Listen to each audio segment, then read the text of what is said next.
Pharma a été publié comme le meilleur centre d'Afrique. Traitement sûr et rapide. Na ba maladie. Yo komi longola te ko ya la maladie nani phytothérapie à santé. On y a qu'il y a eu 2000 ans où les gens ont vécu sans d'autres médecins que des plantes médicinales. Comment ça, ils vivaient comment, ils pouvaient être 120 ans. Herbo Pharma, elles ont rappelé Pino, la médecine congolaise, sans produits chimiques. Et puis, déjà, on fait là, on va diplôme, mais belé. On a reçu tant de temps, prochainement, on a un diplôme de mérite. Il a bien fait la médecine traditionnelle. Oh, il y a Herbo Pharma, il est bien fait. Alors, la compte maladie. Parce que tout le monde qui marche sont des malades qui s'ignorent. Yo moko, on t'a la ndenge ozalaka, na ndenge ozali. Ozopela nini, obenga ngai, ou expliquer ngai. Vous avez votre solution avec une plante médicinale congolaise. Pour les médecins, les autres soignés, les Américains, les soignés, les Européens, les Asiatiques, les Mexicains. Même partout au Congo. En tout cas, là, nous avons besoin de revenir à Oyayoka. On a fait son réponse. Tant que les bienfaits, ce n'est pas seulement guérir des malades avec beaucoup de moyens, non. Vous voyez bien que Dieu nous a fait grâce et a découvrir plusieurs plantes de guérison. C'est pour cela mesure de grâce qu'on n'a pas dans tout. Critique Céline Lelo, critique Kwei. Maman Laurence, elle soigne très bien, sauf qu'elle est chère. Partout là où je passe, maman en tout cas félicitations, sauf qu'elle est chère. Maintenant je me suis débarrassée de ces noms-là. Il y a pour le bao, j'ai fait cher. Non, à partir de aujourd'hui. Oyo à ordonnance, na iwana division par 3. Division ordonnance, nous avons partout. Oh, mon père, il ne sera pas inquiet. Non, mais tu seras bien traité. En tout cas, je passe la parole chez la consultante Mamadou Bombo parce que tout le temps, elle est à côté de moi. Je ne suis pas chouchou. Elle est là aussi à côté. Merci, Bandeko. Tosepeli lokola Herbo Pharma ezali mesure de grâce mpona bapatient na bapatiente na biso nyonso bao bazwa batraitement kala oyo baza na baordonnance babomba na kati na ndako balobi ke Herbo Pharma aza cher mama yeyo ayoki alobi so oza na ordonnance ya kala divise yango par 3 oya okozwa soin yo mutu nano bandi traitement te ozobela yaka oleka na consultation osomba fiche na yo futi la consultation to consulte yo après to examiner yo tosali ordonnance osombi bakisi na yo bakisi nini biso tozali na biso tozali na traitement naturel ya plante éléphant ozosoigne bamaladi nyonso par exemple na pesi bandeko basi oyo bazali kosouffrir na problème ya trouble ya bacycle mensuel na bango basi bamama bajeune fille oyo bamonaka bacycle pendant barègle okokomona règle wana ekeiti okosala 1 mois ya saignement 1 mois wana osali baexamen okomona balobi oza no maladi te bikoreglaka chaque jour osala perte de sang okei mpe batransfuse yo okei ozwi batraitement esosila te toza na plante yo mama ye na mosiko eza plante ya makasi soki osenyaka ndenge wana yo jeune fille yo mama oyebi kosenyaka mingi ozolanda biso oza na trouble ya bacycle mona biso na Herbo Pharma tokokomela o bakisi oyo ya plante mama ye nango omonaki kokonakeli oza na mwana aza na problème ya hémorroïde toyoki kuna balobi hémorroïde eza kaka mpona bamikolo te hémorroïde ezwaka mpe bana mike komona mwana mosusu ya moke ake po akesala ser akei boye buchopo ebimi libanda buchopo wana ekomi bozongisa ezozonga te bozongisa esali ata jour de jour ezozonga te mwana azosufrir ndenge wana soki oza na mwana mokolo azosufrir problème ya hémorroïde bino na radi yela biso na Herbo Pharma akozwa traitement na biso naturel oyo tozali na Congo Pass ozana Congo Pass bamususu Congo Pass ekoko uta na infection Congo Pass ekoko uta na hémorroïde Congo Pass ekoko uta atozana problème ya hernie discale pesa na Congo Pass yaka kuza traitement kaka ya biso ya plante naturelle ozana mwana ya Kibeka toyebi ke Kibeka tumisaka bana ebele bamama ebele batumisa momoni mwana aza na sante te kamo mwana akondi oyo aza na Kibeka Kibeka wana epai na biso eza na traitement ya solo oyo ezali traitement approprié oyo kosisa maladi wana mwana akosala Kibeka wana azwi akomela ya kotokola asumbi yango mwana azongi normal ata oza na problème ya rhumatisme komona biso maladi nini totretaka te ezali centre oyo ezotraite maladi nyonso na moyen moke na mama nde atie vraiment mesure de grâce yo nyonso ozoyoka biso ofandaki ozobanga na mosika bazodécourage oke baza cher nde kobanga te mona biso kozwa traitement ya maladi nyonso oza nango ozala misu ezala mino etoboka ozokoka kolia te ozomona minu wana bamosusu basi balongoli misatu mine otikali minu kaka ya liboso eza normal te ntango minu nyonso bakosilisa yango yo okovivre ndenge nini banda olia mokuwa te karita ntere epa na biso na plante na biso ya elefant oyo tolobi ya kari okozwa ya komela mosusu otie na moto kari ezala tozalaki na mauvaise odeur oyo ezalaki kobima na kati ya monoko bamajware evimba ozwaka plante wana bandeko tozali kopesa bino adresse toza na développement référence eza église ya Shekina toza na boulevard yo nyonso ezala oza na ordonnance ya centre ya Herbo nyonso ezala ya Kalembelembe ezala ya Victoire ezala centre nini mona biso na direction Herbo Pharma tozosala vraiment réduction wana mama lobi ordonnance divisé par 3 oya mikolo nyonso tozali bapoete eza polele tozali 24 heures sur 24 heures merci beaucoup. Ok, nakanisi nyonso yaza na mato ya koyoka ayoki en ce qui concerne le coût ya traitement oyo ezalaki kobangisa bato oyo bato bazalaki kobenga à tout moment. Voilà, cette fois-ci, je pense que le coût ya traitement ezali abordable et admis ya moto nyonso selon ranaye. Ok.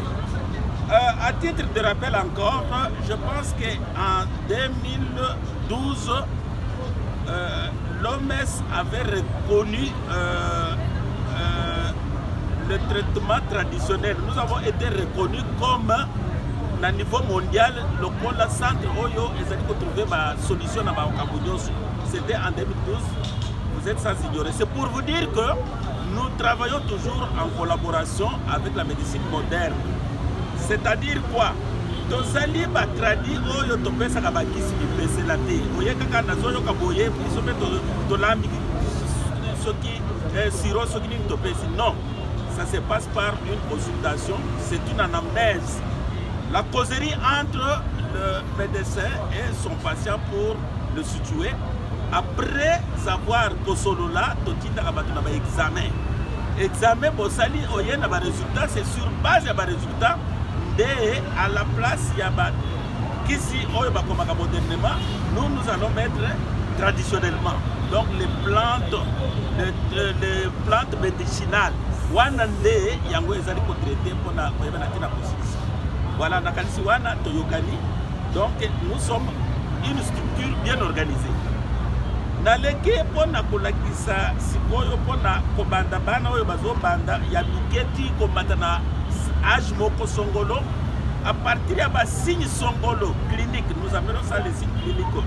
Osomona ballonnement de ventre, osomona douleur osseuse, on a zone de douleur osseuse, osomona coloration, yaba miso, osomona des fièvres fréquentes à tout moment, osomona moana azokonda forme ya bomoto ezate, c'est que moana wana za normal te toko classé na rang ya bana oyo baza kobotama tozoloba SS drepano ekoki kozala partiel ekoki kozala total.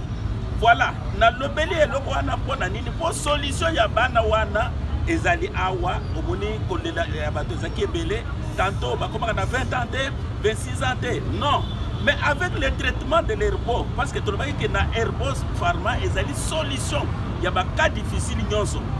Voilà, bana wana lelo ko toyebi ba témoin bazali à 8 ans on avait traité mais cet enfant aujourd'hui lelo tokomi akomi ko kediti na ba 20 ans. Coloration ici là makambo nyonso ici il y a un médicament approprié oyo etretaka eloko wana.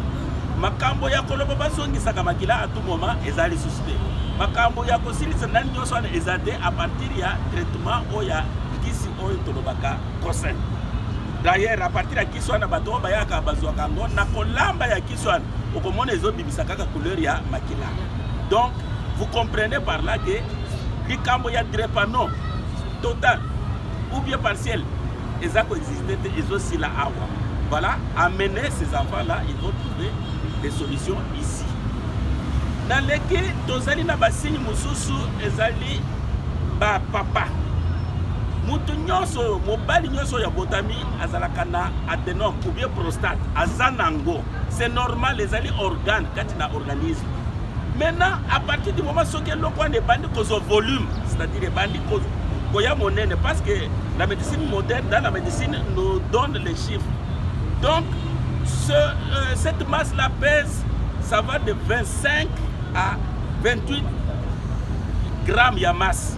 Mais à partir d'un débordement, et qu'on pose à la 35, 40, 50, même jusqu'à 100, allez, vous verrez que moi, je suis rétention urinaire. Signe Moussousou, Pokokuta, Azosuba à tout moment. C'est-à-dire, tout moment, et que c'est à tout moment, il y a Mouto et diabète. Mouto, il y a diabète, Asuba Mingi à tout moment, mais ma soupe est en abondance, volume est normal et belé. Mais mutu ya prostate soki abandi kosuba okomona ke masuba na ye wana ezako ya mike asubi muke wana déjà il faut yeba ke uzana si déjà un problème.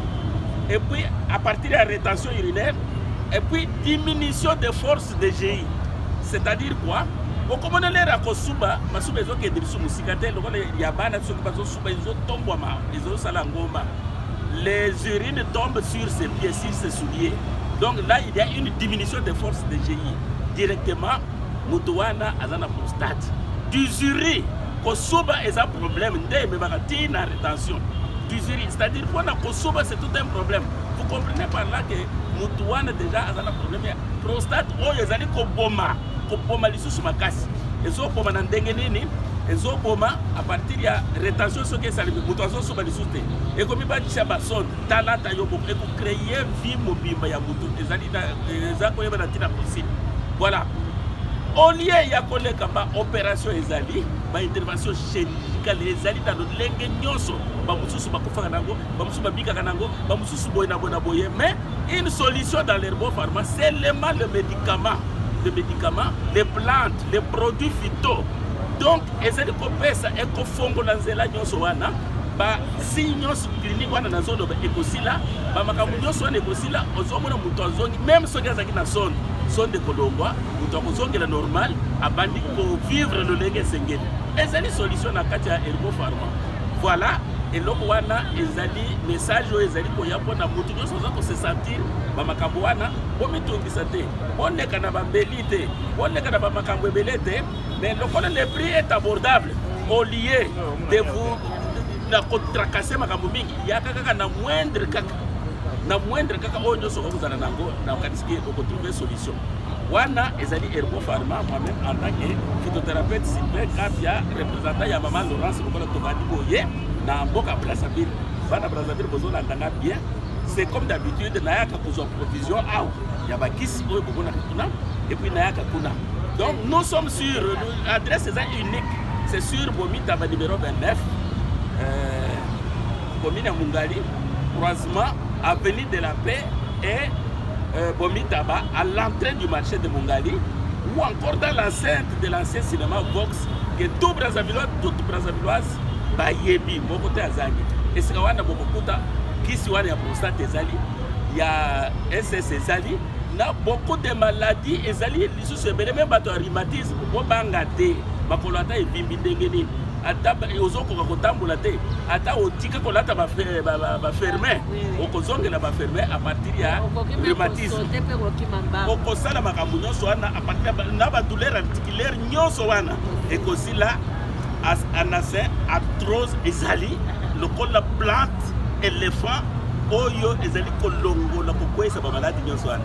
Bonne guérison à l'avance, lokola eza télévision bazosignale kaka kuneke limite sekoki vraiment à l'avance bonne guérison. Mama Poli naza wana nazali wana même soki naza te Mama Poli naza wana bozomona ye c'est Mama Dorance oyo aza wana. Ciao, merci beaucoup. Neme balobi na travailler na équipe chef na ngai pour mosala eza ebele mais on a gagné signalé pour le hémorroïde parmi les monayebisa yo so yebi koza nango le plus vite possible comme possible parce que hémorroïde de quoi kosilisa valeur na kati ya libala ozoyoka mutu pasi ozoyoka loketo pasi vertige bainsomnie ozoyoka ke chaleur na makolo bagaz ozoke toilette omoni présence du sang rouge vif yeba que hémorroïde mama lubaka wana. Que toute maladie n'est pas mortelle, c'est quand tu fais des négligences, ça devient grave. Muchopo ezo bima libanda prolapsis, hémorroïde, tranglement d'hémorroïde de prolapsis. Vous avez hémorroïde aux os et la mokole vous tranglez yo. Donc comme on te le mamabe au fond de on a tranglé jamais. Or, nous avons des traitements spéciaux contre les hémorroïdes. Constipation banda et banda qui pas monter. Nous savons ba émission de gaz. En tout cas, ekozangisa yo qui nani force donc faiblesse ekozala na asthénie physique na asthénie sexuelle na kati maman manque d'appétit na kati ya libala et ça la peut bien te c'est pas seulement ça makambo akobotanga na lobi boye zamacho lupemba tokutana na beza na bamusu bazo bloqué na eloko amuke abeti bambule ebele amonaka mwana te nga na bota bana ngai basi mibali ndenge mwasi alingaka na posa mpe oyo nazalaka nango esila ekomi tulu namema bango oyo ozozela nini bible elobi ntanga na apocalypse 22:2 Dieu a créé de plantes médicinales pour terminer nos souffrances corporelles tozotraite bebele balobi bango batraitaka makambo ya sexualité non totraite des maladies physiologiques donc kobanda mutu ti lokolo nyonso zoto wana eza ya biso to maîtriser yango na ba plante médicinale de guérison. Maladie nyonso za nango bato baza na problème ya diabète bato baza na problème ya hernie bilatérale tout comme hernie discale tout comme hernie nini inguinale na oyo ekoma kamonene lokola paipai ayepa na biso escrotal ezosila parce que nous maîtriser traitement nango sans opération chirurgicale ebele bazolela mibali na bango baza na problème ya varicocèle et mususu baza na mibali baza na orchite bamama mosusu bazolela myome fibrome na nini na bakiste ovarienne kiste naturelle na bakiste oyo ebotaka na kati mpona koampeshe mabota bien aimé na yebiso ke ozoyokela sango na mosika oza na ordonnance ou bien na ordonnance te mesure de grâce ye bakisi mpe euti koya ebele mpona ozanga te tosali bino faveur parce que ngai naza molobeli ya bato Dieu m'a créé comme ça parce qu'avoir un don de guérison il faut avoir aussi pitié de ce qui manque soki oza na mbongo te tokosolola mais sasele kozala ozwa nini ozwa traitement bana oyo baza na problème kibeka mwana vimbi mwana change rate ebikisamaka mingi te mais awa tosoigna bato kobie na rate ebele bakolisa mino esala mpasi te me ya kopola mais mpona kotelisa mino wana kisi ezali ebele baza na baproblème kiliki tala kaka faute du temps napesa olobi mauvaise haleine ozoseka boye ovandi na mobali okotia mobali bisu te ayoki sono mabe oyebiki eza mpasi tozosilisa yango awa malade infection urinaire infection oyo ezwaka basi na mibali likolo ya kosala ekomo wana naza direct mais infection wana eza na ata omeli bakisi nini esimbaka te.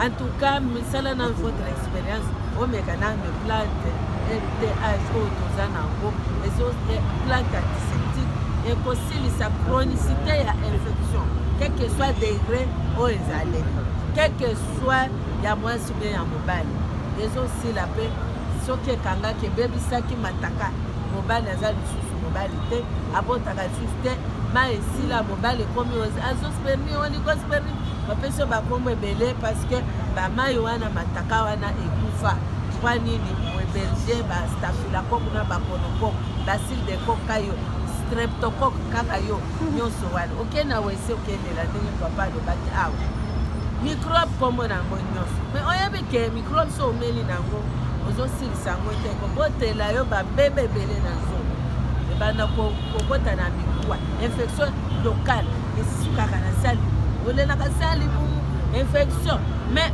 basilisa yango te ekomatela nzoto nde omoni boye bapalata libon bapse na nzoto mama papa olibisa ya koyebisa bino verite na elanga awa sinusite ezotungisa bato oyeba kekisi ya sinusite euti kokoma kisi ya miso katarati euti kokoma bana mike ya ss oyelanga bana wana boneglige bango te bana oyo bazosufre oboti mwana wana akomi asia azoke kotambola asakana na balinga bana vandelaki yeba mwana wana bakotraite ye te akozala mofuma te mama moko ayelinga mama mwana akokisi na ne esenguma mwana vanda vandeli mama na ye otombole otie mwana atambola te ndenge nini baninga na ye yashi na ye bayaka kobetaka ye ntango ayenaki mwana wana napesi traitement ya une semaine mwana akomi kosala mouvement normal.